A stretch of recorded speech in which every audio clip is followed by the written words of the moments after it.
Swami, patient.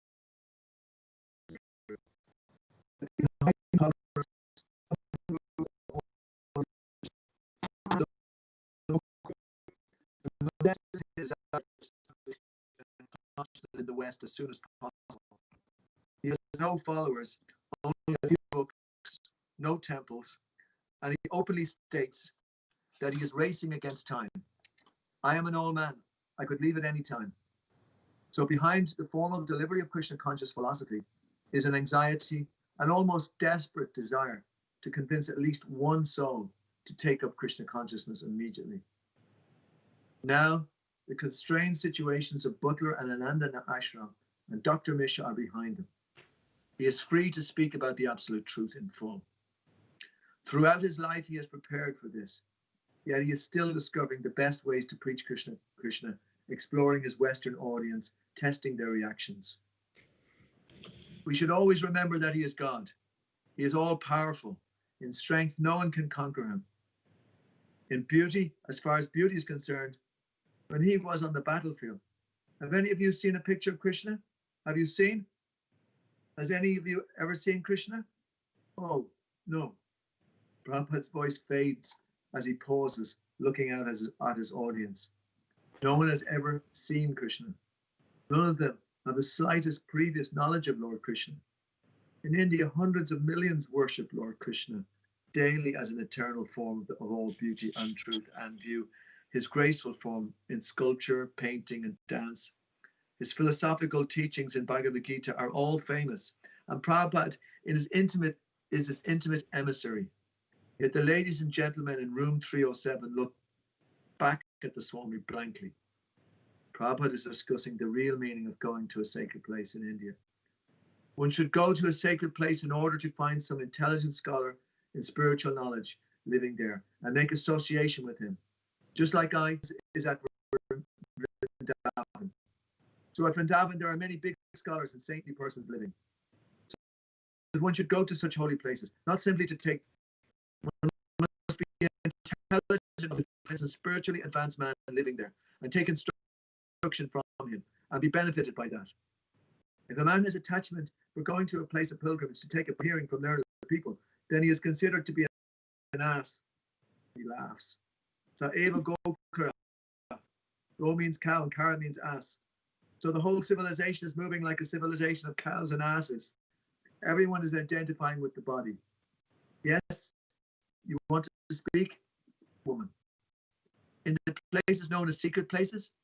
Sacred, yes. Is it sacred places? Yes, woman. Isn't it also a fascism because of the meeting of saints and more advanced people? Prabhupada. Oh, yes, certainly. Therefore, the place itself has got some magnetism. Woman. Yes, and when? Prabhupada. Just like as Vrindavan, that is practical. Here I am now, sitting in New York, the world's greatest city, such a magnificent city, but my heart is always hankering after that Vrindavan. Woman. Yes. Prabhupada. Yes. I am not happy here. Woman. Yes, I know. Prabhupada. I shall be very happy to return to my Vrindavan, that sacred place. But then why are you here? Now, because it is my duty. I have brought some message for you people. Because I've been ordered by my superior, my spiritual master, you should go to the Western countries and you must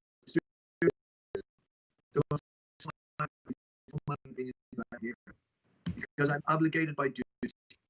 If I go to that will be good for my personal conveniences. I shall be very comfortable there, and I will have no anxiety, nothing of the sort. But I have taken all the risk in this old age because I am duty bound. I am duty bound. So I have to execute my duty despite all my inconveniences. An outsider opens the door and hesitantly glances inside. Prabhupada stopping his lecture. Yes, yes, come in. You can come in here. Next. Robert Nelson was like a slow, simple country boy with a housepun manner, even though he had grown up in the New York City. He was 20 years old. He wasn't part of the growing hippies movement or any other drugs, and he didn't socialize much. He was a loner.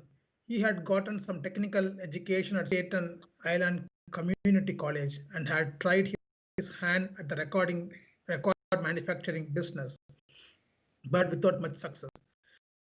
He was interested in God and wanted to see. So one night he wandered into the yoga to hear Krishna say, Swami was sitting on a bench. There was a meeting and there was people coming there, and he talked on I am consciousness. Dr. Mishra talked and then gave Swami a grand introduction with a big smile. Swamiji is here, he said, and he swings around and waves his hand for a big introduction. It was beautiful. This was after Dr. Mishra spoke for about an hour. The Swami didn't speak, he sang a song. Afterwards, I went up to him and he said that he likes young people to take Krishna consciousness. He was very serious about it and he wanted all young people. So I thought that was very nice. It made sense. So I wanted to help. We stood there talking for an we stood there talking for an hour. Mishra had a library in the back and we looked at certain books, Arjun, Krishna, Chariot, and things.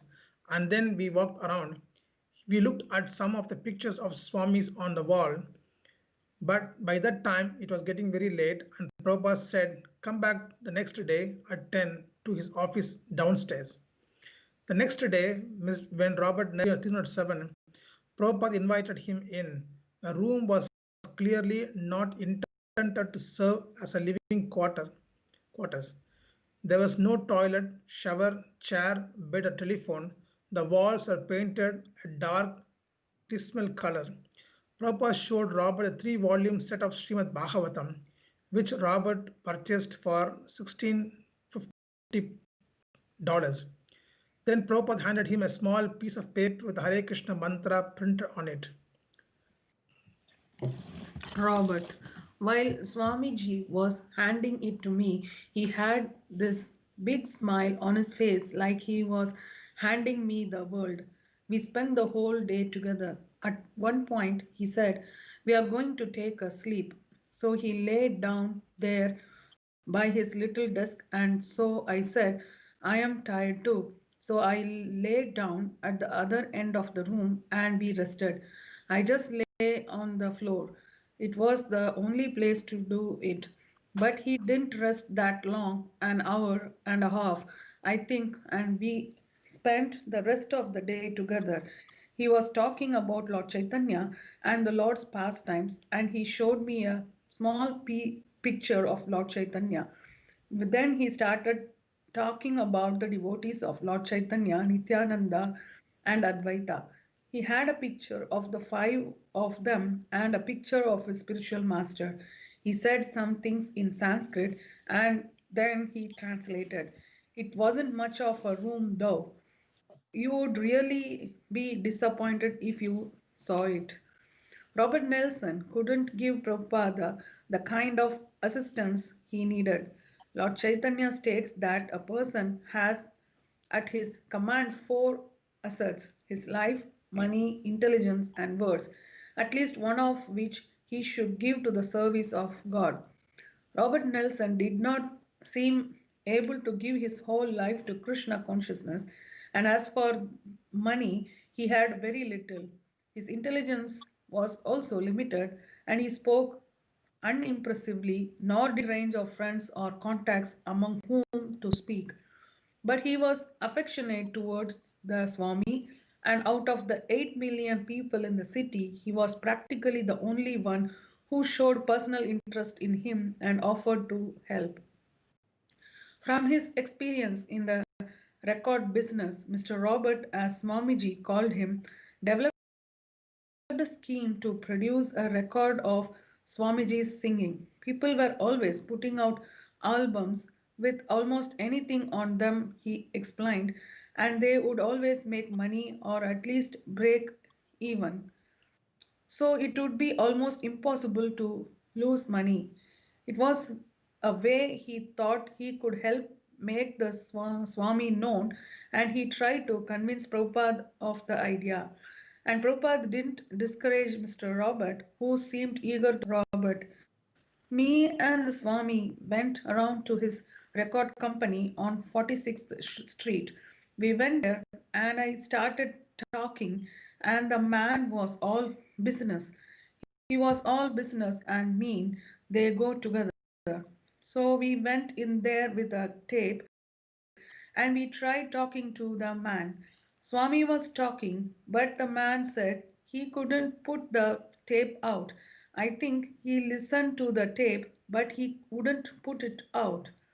So we felt discouraged, but he didn't say much about it. Somebody else would like to read?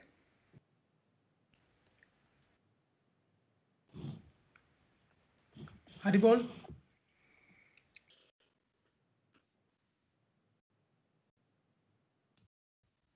Hare Krishna, I will go ahead. Prabhupada had been in business in India. He went about to think that he could suddenly take up business in a foreign country on the advice of a young boy in New York City. Besides, he had come not to do business but to preach.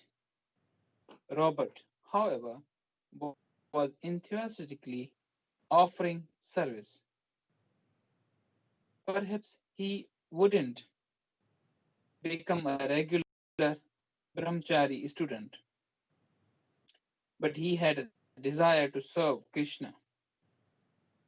For Prabhupada to refuse him would be perhaps to turn away an interested Western young person. Prabhupada had come to speak about Krishna, to present the chanting, and if Mr. Robert wanted to help by arranging for an American record album, then that was welcome.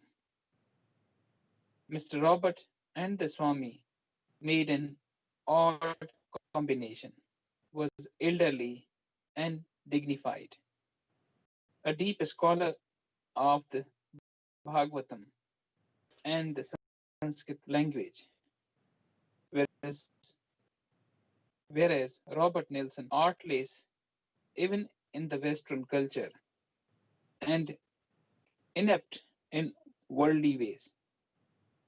Together they would walk, the Swami wearing his winter coat with its limitation,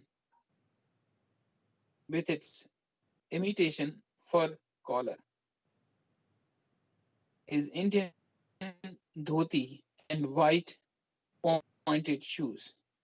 Mr. Robert wearing old in an old coat. Prabhupada walked with rapid, determined strides, outpacing the lumbering, rambling, heavy who had befriended him.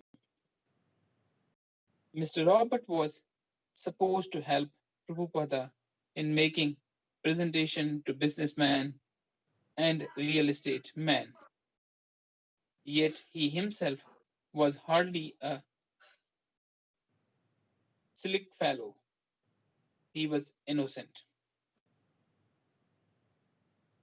Robert once to the big office building on 42nd Street, and we went in there. The rent was thousands of dollars for a whole floor. So I was standing there taking to the man, but I didn't understand how all this money would come. The Swami wanted a big place, know what to tell the man.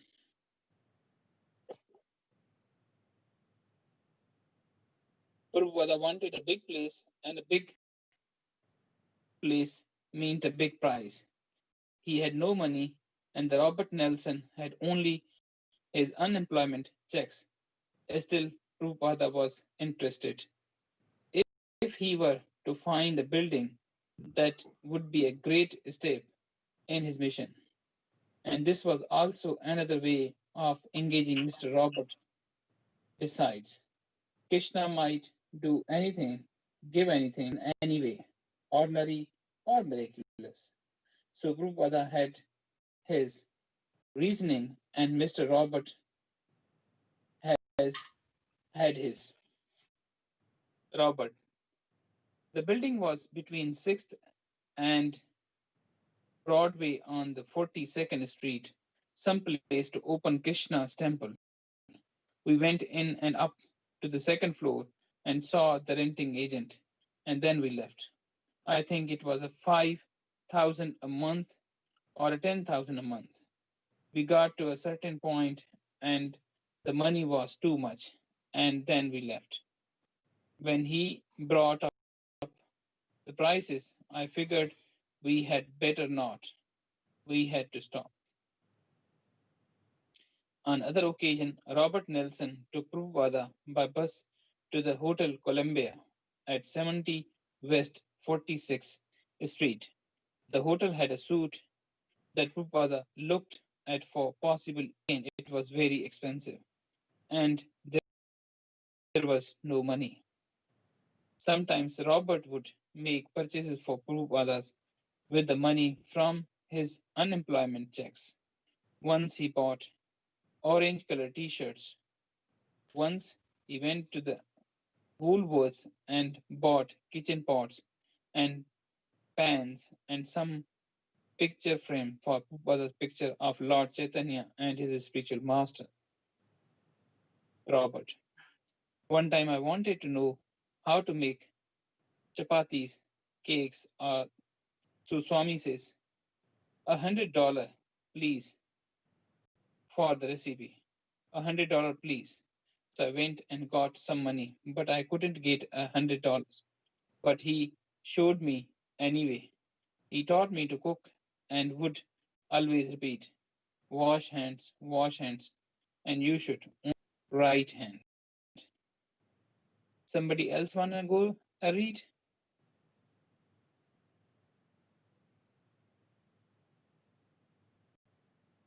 I can read.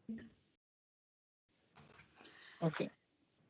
And whoever met the Swami was almost always impressed. They would start smiling back to him, and sometimes they would say funny things to each other that were nice.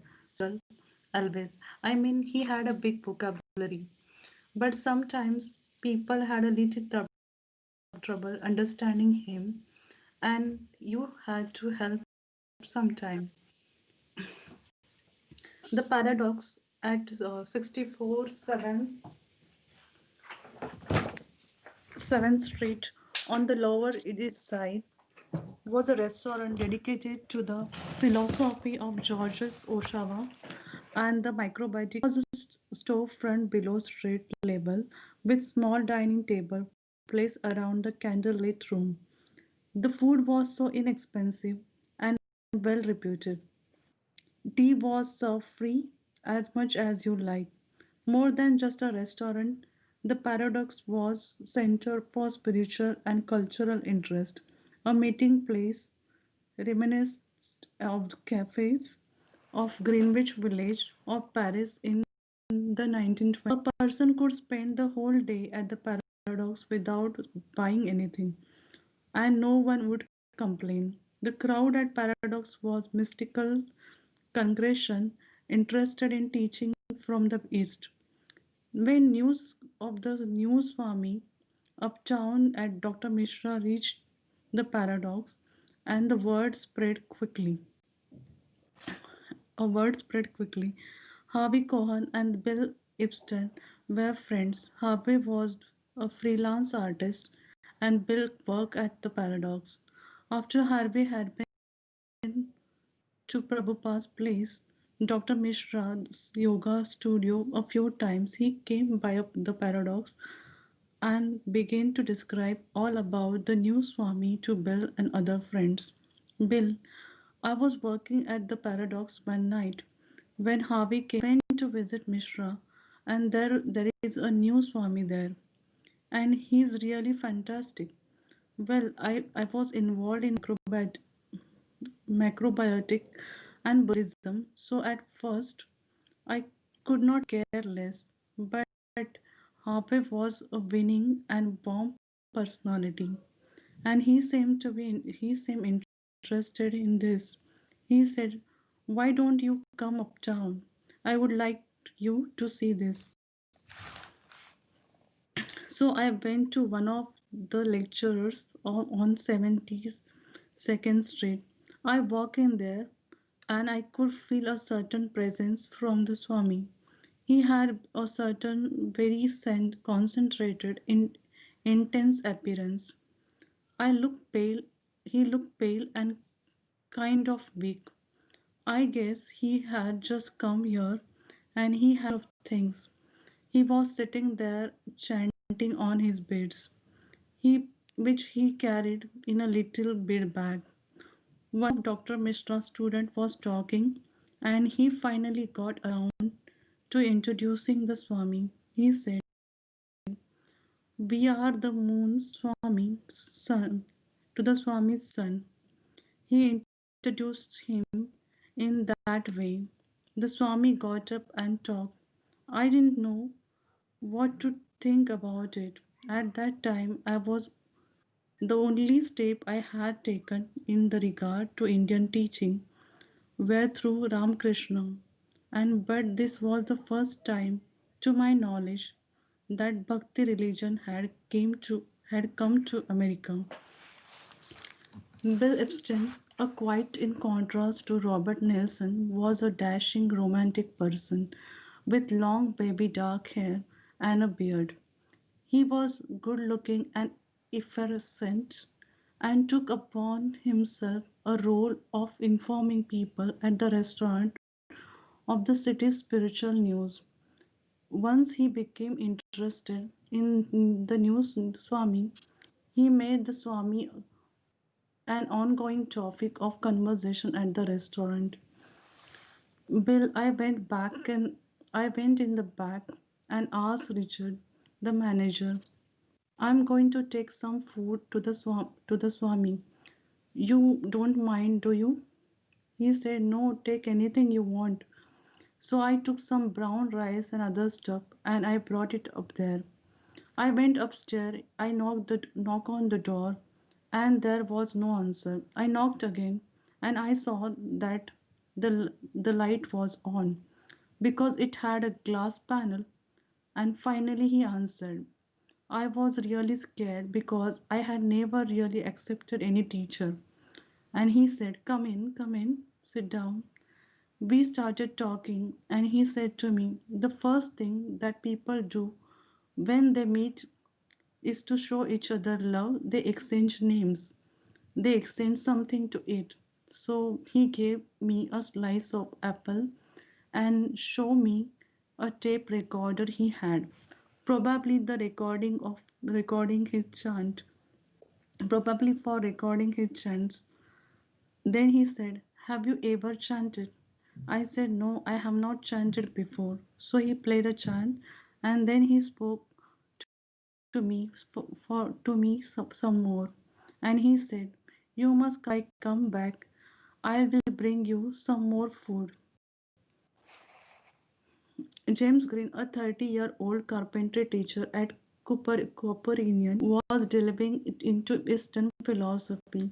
He lived on the same block as the Paradox and began hearing about the Swami from the Harvey Cohen and Bill Epstein. While they regularly talking his evening and meal at the restaurant. Haribol.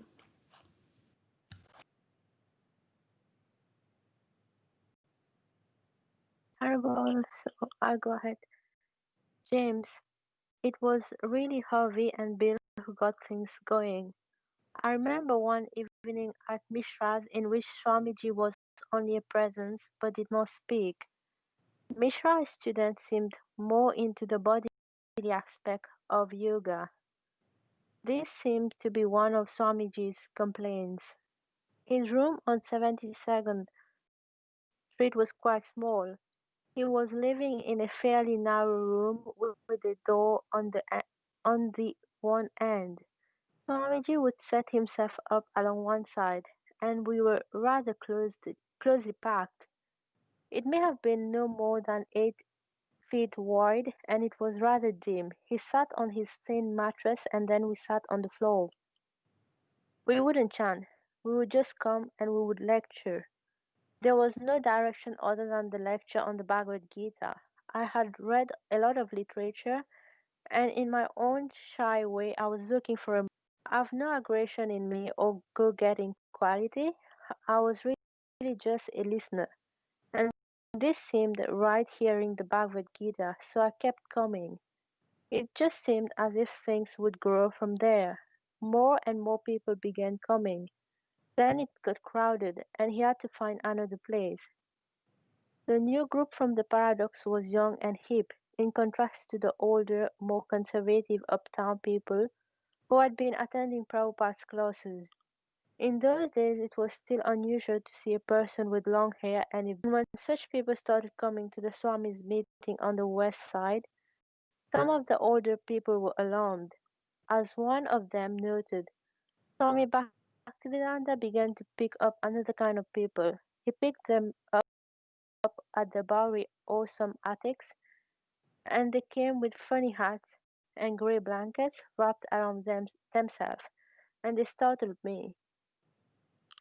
David Allen, a 21-year-old seeker who came up from the Paradox, had just moved to the city, optimistically attracted by what he had read about experimentation with drugs. He saw the old group as a kind of first budgety group of older women on the west side, listening to the Swami's lecture. David, we weren't known as hippies then, but it was strange for the people who had originally. It was different for them to relate to this new group. I think most of the teachers from India up to that time had older followers, and sometimes wealthy widows would provide a source of change right away to the younger, poorer group of people. The next thing that happened was that Bill Epstein and others began talking about how it would be better for the Swami to come downtown to the Lower East Side.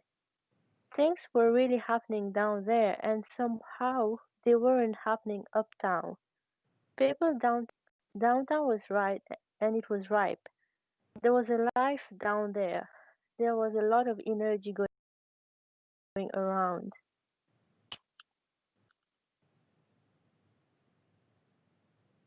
The next,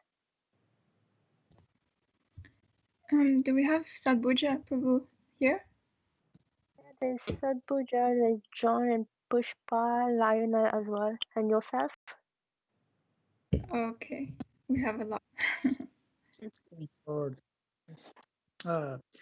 Chapter 17 on the Bowery. I couldn't understand the difference between friends and enemies. My friend was shocked to hear that I was moving to the Bowery, but although I passed through many dangers, I never thought that this is danger. Everywhere I taught Srila Prabhupada in conversation. April 1966. Someone broke into room 307 while Srila Prabhupada was out and stole his typewriter and type recorder. From the building, the janitor informed him that an unknown burglar had broken the transom glass, climbed through, taken the values, and escaped. As Prabhupada listened, he became convinced that the mentor himself was the culprit. Of course, he couldn't prove it, so he accepted loss with disappointment. Some friends offer replacements for his old typewriter and tape recorder. In a letter to India, he described the theft as a loss of more than 1,000 rupees.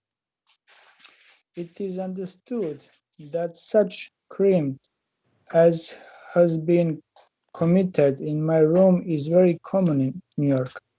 This is the way of material nature. American people have everything in ample, and the worker gets about 100 rupees as daily wages. And still, there are thieves for want of character. The social condition is not very good. Prabhupada has told Joseph Foster, the Scandia tickets agent, that he would be returning to India in a couple of months. That was 7 months ago. Now, for the first time since his arrival, Prabhupada had returned to the Scandia ticket office in Brooklyn. He talked about the theft to Mr. Forster, who responded with "Welcome to the club," and told Prabhupada about the recent theft of his own automobile. Such things, he explained, were not unusual for New York City. He told Prabhupada of the danger of the city and how to avoid thefts and muggings. Prabhupada listened, shaking his head. He told Mr. Forster that American young people were misguided and confused. He discussed his plan for returning to India and showed me one of his Bhagavatams. Prabhupada had lost for living in the room 307. What would prevent the janitor from stealing again? Harvey Cohen and Bill Epstein had advised him to relocate downtown and had assured him of more interested following among the young people there. It had been an attractive proposal, and he began to reconsider it. When Harvey offered Prabhupada his studio on the Bowery.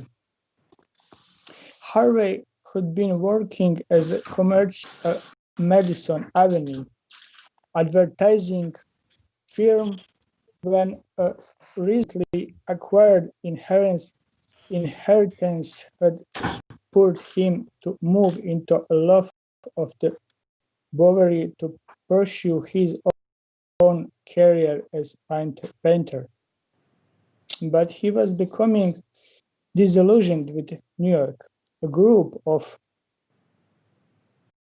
acquaintances addicted to heroin had been coming around and taking advantage of his generosity, and his loft had recently been vulgarized. He decided to leave the city and go to California, but before leaving, he offered his loft for Prabhupada to share with David Allen.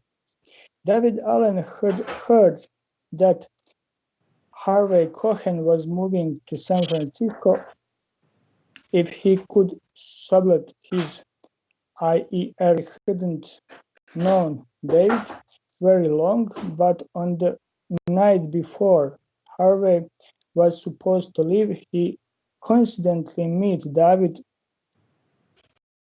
3 different times in 3 different places on the Lower East Side.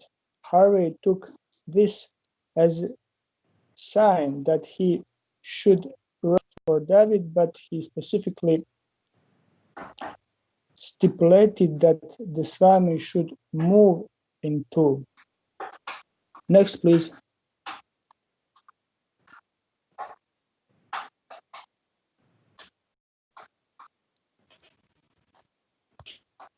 Somebody else.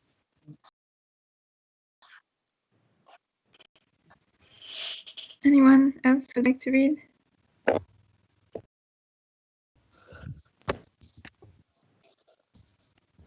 Sorry, it's 8 o'clock. Oh, true. I didn't even look at the time. I don't mind reading, but it's 8 o'clock. Yeah, it's getting late. We were just getting absorbed in it completely. I'm like, what's gonna happen next? Oh. Okay, I'll just maybe finish this paragraph so we get to the last, to that partition in the page. As Prabhupada was preparing to leave his 72nd Street address, an acquaintance, an electrician who worked in the building, came to warn him. It was no place for a gentleman, he protested. It was the most corrupt place in the world. Prabhupada's things had been stolen from room 307, but moving to the Bowery was not the answer. Doesn't sound very promising. The next really good. It's another one of those sections in the book where it really gets into the real atmospheric about what was happening at the time in Prabhupada, in that move to the Bowery. It was really, really nice. No, I'm just saying that for the next day, it's great.